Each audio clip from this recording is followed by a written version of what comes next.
सागर वाले जंगल में एक कालू कौवा रहता था जो बहुत ही चालाक कौवा था। वो हर समय पक्षियों को बस पागल बनाने के चक्कर में ही रहता था। कालू कौवा अपने घर से निकलता है और मिठू तोते के पास जाता है। तोते तोते, मैं दाना लेने जा रहा हूँ। चलो तुम भी मेरे साथ चलो, हम दोनों इकट्ठे दाना ढूंढने जाते हैं। ना बाबा ना, मुझे तो तुमसे डर लगता है। जब दाना बांटने की बारी आती है तो लड़ाई करना शुरू कर देते हो। नहीं तोते, सच, अब मैं लड़ाई नहीं करूँगा। जो भी दाना मिलेगा हम दोनों आपस में बराबर बांट लेंगे, फिर लड़ाई कैसी। मिठू तोता मान जाता है और कालू कौवे के साथ दाना लेने चला जाता है। जब वो दोनों घने जंगल में जाते हैं, वहाँ एक बड़े घने पेड़ के नीचे एक चने का पौधा था। मिठू तोते को वो चने का पौधा दिखाई देता है। कालू कौवे, वो देखो दाना, चलो वहां जाते हैं। कालू कौवा और मिठू तोता वहाँ जाते हैं। तोते यार, मैं तो उड़ उड़ कर थक गया हूँ। ऐसा करते हैं, ये चने का दाना मैं ले जाता हूँ और आगे से जो भोजन मिलेगा वो तुम ले जाना। ना ना कालू, अब ऐसे मत कहो। तुमने कहा था जो भी भोजन मिलेगा हम दोनों आधा आधा बांटेंगे। मैं तो तुम्हारे फायदे की ही बात कर रहा हूँ। हो सकता है तुम आके जाओ और तुम्हें इस दाने से बेहतर कोई मीठा फल मिल जाए, इसलिए ये चने का दाना तो मैं ही लेकर जाऊंगा। कालू कौवा वो चने के पौधे को तोड़ता है और अपनी चोंच में भोजन रखकर वहाँ से उड़ जाता है। कितना फ्रॉड है ये काला कलोटा कौवा। हमेशा हम जैसे सीधे साधे पक्षियों को उल्लू बना जाता है। पता नहीं मैं क्यों इसके साथ दाना ढूंढने चला आया। अब इतना उड़ने के बाद तो मुझे भी भूख लगने लगी है। तोता बेचारा वहाँ से उड़ता है और आगे बढ़ता है। वो पूरा जंगल घूमता है, लेकिन उसे कहीं से भी कोई खाने की चीज नहीं मिलती। और दूसरी तरफ कालू कौवा मजे मजे से अपने घर जाकर वो चने का दाना खाता है। उस मोटी चोंच वाले को लगा कि मैं उसके साथ दाना बांटूंगा। मैं कौवा हूँ कौवा, मैं सिर्फ अपना पेट देखता हूँ। अगले दिन कालू कौवा फिर से अपने घर से निकलता है और रानू चिड़िया के पास जाता है। रानो चिड़िया, क्या तुम भोजन लेने आई हो? नहीं कालू भैया, भोजन लेने अभी जाना है। चलो फिर साथ चलते हैं। नहीं, मैं तुम्हारे साथ नहीं जाऊंगी। तुम भोजन बांटते समय लड़ना शुरू कर देते हो। रानो चिड़िया, मैंने अपने आप को बदल लिया है। अब मैं बहुत शांत हो गया हूँ। अब मैंने लड़ना वड़ना छोड़ दिया है। अच्छा, अगर ऐसा है तो मैं तुम्हारे साथ ही दाना लेने चली जाती हूँ। फिर रानो चिड़िया और कालू कौवा उड़ते हैं और दाना लेने चले जाते हैं। वो दोनों उड़ते उड़ते दूर निकल जाते हैं। एक जगह एक पौधा था जिस पर दो मकई के भुट्टे लगे थे। रानो चिड़िया उड़ते उड़ते उस पौधे को देख लेती है। कालू भैया, वो देखो मकई के भुट्टे, चलो वहां जाते हैं। कालू कौवा और रानो चिड़िया नीचे उतरते हैं और उस पौधे के पास जाते हैं। ये मकई का भुट्टा तो बहुत नरम नरम और स्वादिष्ट लग रहा है। ये तो मैं कमजोर चिड़िया के साथ बिल्कुल भी नहीं बांट सकता। कालू भैया, क्या हुआ? किन सोचों में गुम हो गए? दो मकई के भुट्टे हैं, एक आप ले लो और एक मैं अपने घर ले जाती हूँ। चिड़िया, ये दोनों मकई के भुट्टे मैं लेकर जाऊंगा। लेकिन क्यों? तुमने खुद ही कहा था कि जो भोजन मिलेगा वो हम दोनों आधा आधा बांटेंगे। अच्छा, मैंने ऐसा कहा था? मुझे तो कुछ नहीं याद। ये भुट्टे तो मैं ही लेकर जाऊंगा। कालू कौवा अपनी चोंच से दोनों मकई के भुट्टे तोड़ता है और वहां से उड़ जाता है। दुष्ट कौवे, मैं नहीं छोड़ूंगी तुम्हें। एक तो भोजन भी मैंने ढूंढा और मुझसे भोजन छीन कर चले गए। अब मुझे अपने बच्चों के लिए दोबारा दाना ढूंढना पड़ेगा। बेचारी रानो चिड़िया उड़ती है और अपना दाना लेने आगे चली जाती है। ले बुरे यार, एक मकई का भुट्टा तू खा और एक मैं खाता हूँ। कालू यार, तू कैसे रोज मजे मजे का भोजन ले आता है? कभी मीठा फल, कभी चने के दाने, कभी मकई का भुट्टा। बुरे यार, मैं बड़ा चालाक कौवा हूँ। जब तक इस जंगल में ये पागल पक्षी जिंदा है, मैं ऐसे ही रोज मजे मजे का भोजन खाऊंगा। एक दिन कालू कौवा नदी पर बैठा हुआ था कि वो देखता है कि एक कबूतर अपनी चोंच में दाना लिए अपने घर की तरफ जा रहा है। कालू कौवा कबूतर को आवाज लगाता है। कबूतर कबूतर, मेरे यार कबूतर, जरा इधर तो आना। कबूतर कालू कौवे के पास आता है। क्या बात है कव्वे, जल्दी बताओ, मुझे दाना लेकर घर जाना है। क्यों ये सूखा सड़ा दाना लेकर घर जा रहे हो? मैं अभी अभी जंगल के नए रास्ते से आया हूँ। वहाँ पर एक मीठे फलों का पेड़ है, चलो वहाँ से मीठे फल लेने जाते हैं। सच कालू कव्वे, क्या तुम सच कह रहे हो? हाँ हाँ, छोड़ो ये सूखा दाना और चलो मेरे साथ। कबूतर वो दाना एक तरफ रखता है। कालू कौवा जल्दी से वो दाना उठाता है और उसे खा जाता है। ये क्या, मेरा दाना तुम खा गए? चलो कोई बात नहीं, तुम मुझे उस मीठे फलों के पेड़ के पास ले जाओ। कालू खूब हंसता है। पागल कबूतर, अगर ऐसा कोई पेड़ होता तो मैं यहाँ क्यों बैठा होता? मेरा तो पेट भर गया, मैं तो चला, बाय। कमबख्त, मेरा दाना खाकर चला गया। पता नहीं मैं भी क्यों इसकी बातों में आ जाता हूँ। अब जंगल के सभी पक्षी कालू कौवे से तंग आ गए थे। एक दिन सभी पक्षी एक बड़े पेड़ के नीचे खड़े होते हैं। ये बात तय हुई, अब कोई भी पक्षी कालू कौवे के साथ भोजन लेने नहीं जाएगा। उसने मेरा दाना भी चुरा लिया। मैं तो कभी उस काले कौवे की बात पर विश्वास नहीं करूंगा। हम दोस्त इकट्ठे दाना लेने चले जाया करेंगे, लेकिन उस दुष्ट कौवे के साथ कभी नहीं जाएंगे। फिर उस दिन के बाद कोई भी कालू कौवे के साथ भोजन ढूंढने नहीं जाता था। कालू कौवे को तो भोजन ढूंढना नहीं आता था, इसलिए उसे कहीं से भी अब भोजन नहीं मिलता था। तोते मेरे यार, चल दाना लेने चले। निकल जाओ यहाँ से, मैं तो अपनी दोस्त रानो के साथ जाऊंगा। तोता वहां से चला जाता है। रानो, रानो चिड़िया, चलो भोजन लेने चले। धोखेबाज फ्रॉड काले कलोटे कौवे, जाओ यहाँ से, मैं अब कभी भी तुम्हारे साथ दाना लेने नहीं जाऊंगी। इस तरह जंगल का कोई भी पक्षी अब कालू कौवे से बात नहीं करता था और अब कालू कौवे को अकेले ही भोजन लेने जाना पड़ता था। प्यारे दोस्तों, इस कहानी को लाइक, अपने दोस्तों के साथ शेयर और चैनल को सब्सक्राइब करना बिल्कुल मत भूलना।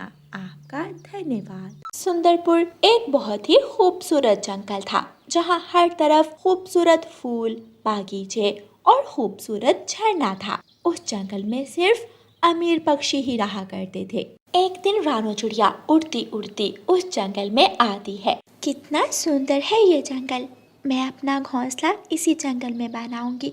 मुझे मेरे अंडों के आने से पहले पहले अपना घोंसला बनाना होगा। रानो चिड़िया उड़ती है और इधर उधर देखती है। उसे एक बड़ा घना पेड़ दिखाई देता है। रानो चिड़िया वहाँ जाती है। ये पेड़ ठीक रहेगा, मैं यहीं अपना घोंसला बनाऊंगी। मुझे जल्दी से जाकर घास ढूंढनी होगी। रानो चिड़िया उड़ती है और छोटे छोटे तिनके उठाकर लाने लगती है। रानो चिड़िया तिनके उठाती और जाकर पेड़ पर रख देती। आहिस्ता आहिस्ता वो घोंसला बना लेती है। बन गया, मेरा घोंसला बन गया। मगर यहाँ सबके घर कितने सुंदर है, मैं भी अपने घोंसले को खूब सजाऊंगी। रानो चिड़िया उड़ती है और फूलों के बागीचे में जाती है और वहाँ से खूबसूरत फूल तोड़ती है और उन्हें लाकर अपने घोंसले में लगाने लगती है। अगर इस डाल पर सुंदर बेल लगा दूं तो मेरा घोंसला और भी सुंदर दिखेगा। रानो चिड़िया फिर से उड़ती है और जगह जगह घूमकर एक बेल ढूंढ लेती है। मिल गई, ये ठीक रहेगी। रानो चिड़िया वो बेल तोड़ती है और अपने घोंसले में वापस आ जाती है। रानो चिड़िया अपने घोंसले में खुशी खुशी रहने लगती है। यूं ही दिन गुजरते गए और फिर एक दिन रानो चिड़िया 2 अंडे देती है। मेरे प्यारे प्यारे अंडे, अब इनसे बच्चे निकलेंगे। मेरे बच्चे, हम मिलकर रहेंगे, मैं अकेली नहीं रहूंगी। मेरे बच्चे मेरे साथ होंगे, मैं अपने बच्चों को उड़ना सिखाऊंगी। कितना मजा आएगा। कालू जी, ये आवाज कहाँ से आ रही है? जैसे कोई खुद से ही बातें कर रहा हो। मुझे लगता है इस पेड़ पर कोई है। किसकी इतनी मजाल कि हमारे पेड़ पर कोई अपना घोंसला बनाए। चलें कालू जी, बाहर जाकर देखते हैं। गौरी कौवी और कालू कौवा घर से बाहर आते हैं। कालू जी, वो देखें, हमारे पेड़ पर तो किसी चिड़िया ने घोंसला बनाया हुआ है। इस छोटी चिड़िया की इतनी हिम्मत, मैं इसे अभी भगाता हूँ यहाँ से। कालू जी रुकें, अगर हम इस चिड़िया से किराया ले तो हमें कितना फायदा हो सकता है। उन्हीं पैसों से हम अपने घर का खर्च कर लिया करेंगे। गौरी, क्या दिमाग पाया है तूने। चलो चलकर इस चिड़िया से बात करते हैं। गौरी कौवी और कालू कौवा रानो चिड़िया के पास जाते हैं। छोटी चिड़िया, तूने ये घोंसला किससे पूछकर यहाँ बनाया है? कौवे भैया, पेड़ पर घोंसला बनाने के लिए किसी से क्या पूछना, पेड़ तो सबके होते हैं। चल निकल जाओ यहाँ से, ये पेड़ हमारा है। ये आप क्या कह रहे हैं? अभी कल ही मेरे अंडे इस दुनिया में आए हैं, मुझ पर रहम करो, मैं कहाँ जाऊंगी? जहाँ भी जाओ हमारा पेड़ छोड़कर भाग जाओ। कालू जी, रहने दें इस मासूम चिड़िया को यहाँ। अगर इसे यहाँ रहना है तो इसे किराया देना होगा। चलो निकालो 5 दिनार। 5 दिनार? मगर मेरे पास तो 5 दिनार नहीं है। तुम जहाँ से भी लाओ, मुझे 5 दिनार चाहिए, वरना मैं तुम्हारा जीना हराम कर दूंगा। मैं गरीब चिड़िया हूँ, मेरा इस दुनिया में कोई नहीं, बस दाना खाकर जिंदा हूँ। मैं आपको 5 दिनार कहाँ से ला कर दूँगी? प्लीज़ मुझे यहाँ रहने दें। जैसे ही मेरे बच्चे इस दुनिया में आएंगे मैं यहाँ से चली जाऊँगी। मैं तुम्हें 2 दिन का वक्त देता हूँ। अगर 5 दिनार ना ला कर दिए तो तुम्हारा घोंसला और तुम्हारे अंडे सब तोड़ दूंगा। इतना कहकर कालू कौवा और गौरी कौवी वहाँ से चले जाते हैं। रानो चिड़िया रोने लगती है। ये क्या हो गया?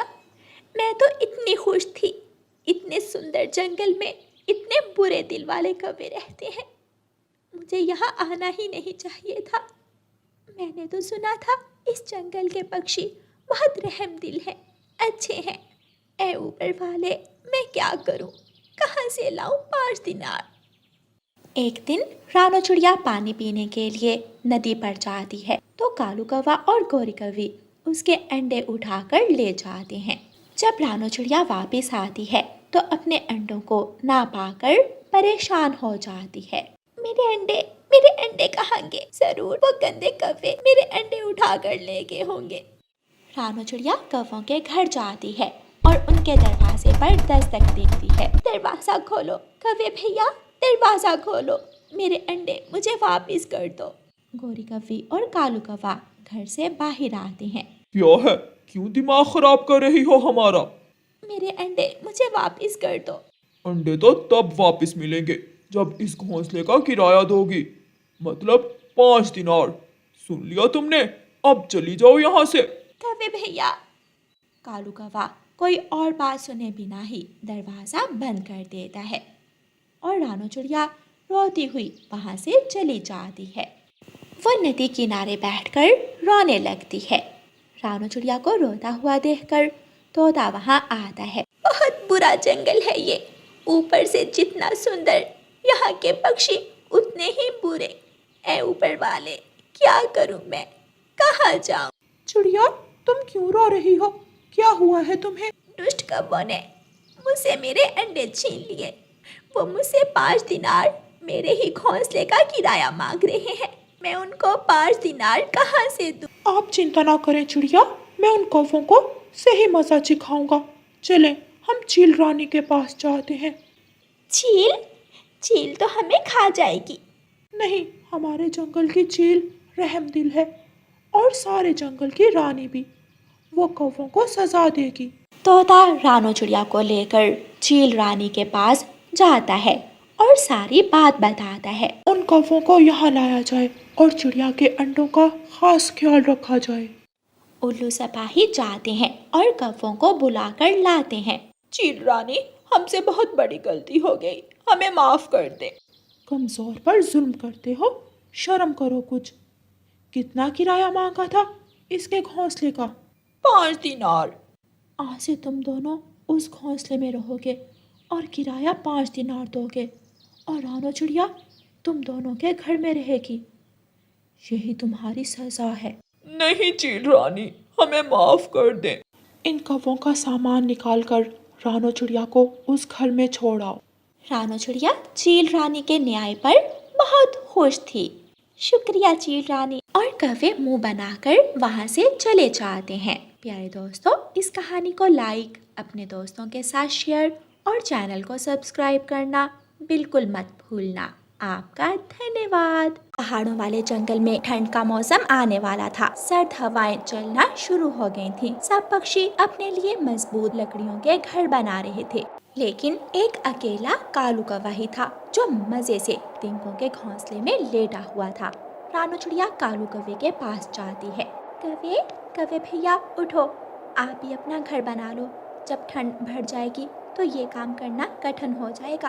कौवा आधी आंखें खोलता है और बोलता है, क्या है रानो, हर समय घर बनाने की बातें ही करती रहती हो। मैं अभी इतना कमजोर नहीं हूँ कि ठंड से डर जाऊँ। लेकिन कालू भैया, मौसम का संदेश देने वाले पक्षी ने बताया है कि इस बार ठंड पिछली बार से ज्यादा पड़ेगी, तो आप पहले ही ठंड की तैयारी कर लो। अच्छा, अब मेरी नींद खराब मत करो। तुम जाओ, अपना काम करो, मैं कर लूँगा अपना बंदोबस्त। रानू चिड़िया वहाँ से चली जाती है और छत बनाने के लिए सूखे पेड़ से लकड़ियाँ काटने लग जाती है। कालू कौवा मजे से सोता है और जब नींद पूरी हो जाती है तो उड़ता है और पक्षियों को काम पर लगे देखकर हंसता है। रानू चिड़िया अपने घर की छत बना रही थी। रानो, कहीं छत बनाते बनाते खुद ही इसके नीचे ना आ जाना। अपनी सेहत का तो ख्याल करो, खुद इतनी कमजोर हो और अपने वजन से ज्यादा बड़ी लकड़ी उठाई हुई है। कौवे भैया, अगर आप काम नहीं कर सकते तो हमें करने दो। जाओ आप यहाँ से, देखना ठंड में पता चलेगा कि कौन सही है और कौन गलत। कालू कौवा वहाँ से उड़ता है और तोते के पास जाता है। ओए मोटी चोंच वाले, ये लकड़ियाँ काट काट कर तुम्हारी चोंच ही बाकी नहीं बचेगी। बस कर दो, क्या इन फजूल कामों में लगे हो। जाओ दाना लाओ और मुझे भी खिलाओ। कालू के बच्चे, मुझे अपना काम करने दो। आलसी कहीं के, हर समय बस सोते और खाते रहते हो। कभी मेहनत का काम भी कर लिया करो।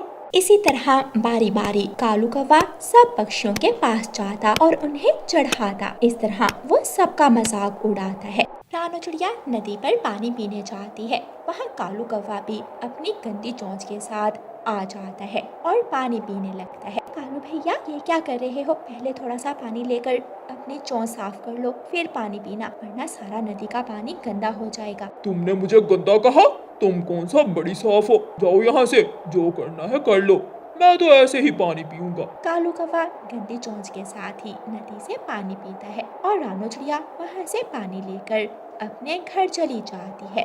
कालू कौवा पानी पीकर तोते के पास जाता है। तोता अपने आधे बने हुए घर के सामने बैठकर अमरूद खा रहा था। कालू कौवा जल्दी से जाता है और तोते के अमरूद पर अपनी चोंच मार देता है। छी छी, गंदे कौवे, अपनी गंदी चोंच से मेरा सारा अमरूद ही खराब कर दिया। अब तो मैं ये कीटाणु वाला अमरूद कभी नहीं खाऊंगा। तेरी हिम्मत कैसे हुई मुझे ये सब कहने की? तुझे तो मैं छोड़ूंगा नहीं। कालू कौवा तोते को मारने लगता है और साथ ही तोते का अमरूद छीनकर भाग जाता है। कालू कौवा अपने दिन ऐसे फजूल कामों में गुजारता रहता है। सारा सारा दिन मीठे फल खाता है, सोया रहता है। वो ना तो नहाता था और ना ही अपनी चोंच साफ करता था।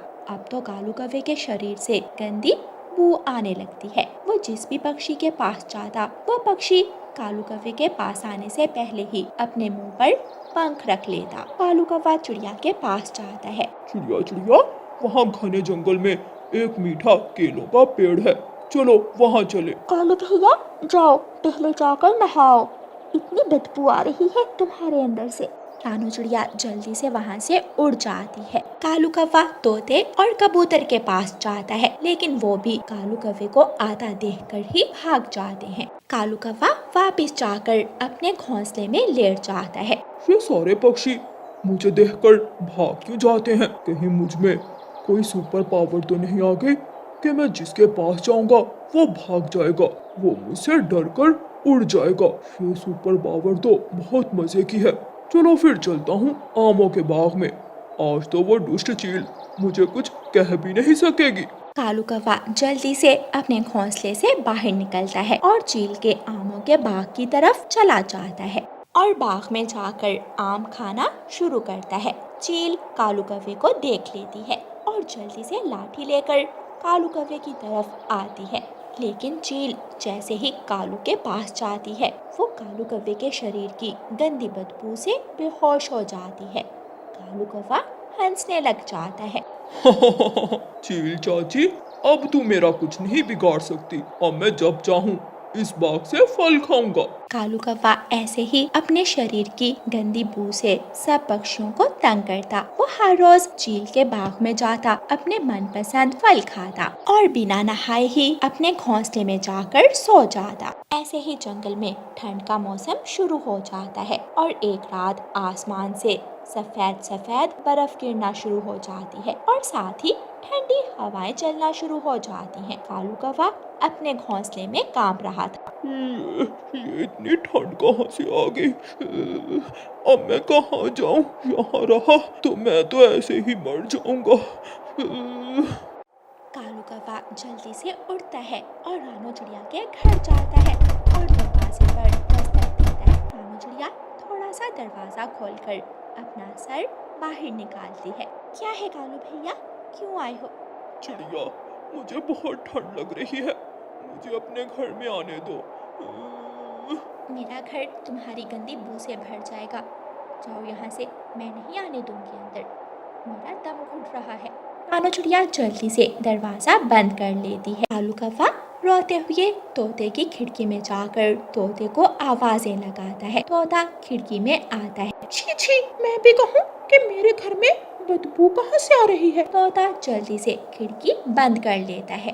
कालू कौवा जिस पक्षी के पास भी जाता, वो कालू कौवे को बदबू के कारण अपने घर नहीं आने देता। कौवा उड़ते उड़ते पहाड़ों की तरफ जाता है। वहाँ एक घर का दरवाजा खुला था। वो घर चील का था। चील अपनी सहेली से मिलने गई हुई थी। कालू कौवा जल्दी से चील के घर के अंदर जाता है और गरम गरम घोंसले में जाकर लेट जाता है और जल्दी ही सो जाता है। चील भी वापस घर आ जाती है। हाय, मैं मर गई। ये इतनी बदबू कहाँ से आ रही है। चील अपने मुंह पर पंख रखकर अंदर जाती है।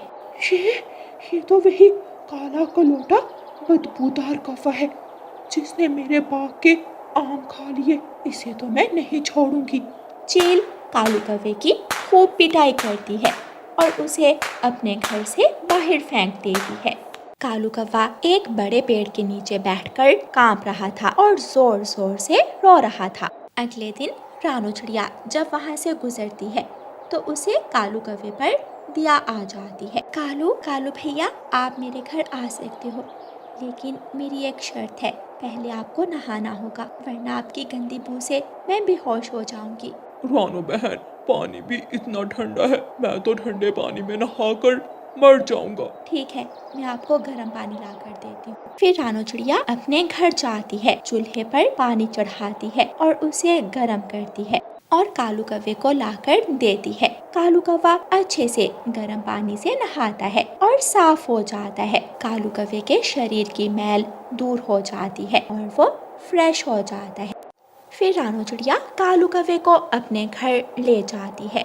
कालू भैया, अगर आप साफ सुथरे रहो तो कोई भी आपसे दूर नहीं भागेगा। अगर आप गंदे रहोगे तो कोई भी आपसे बात करना भी पसंद नहीं करेगा।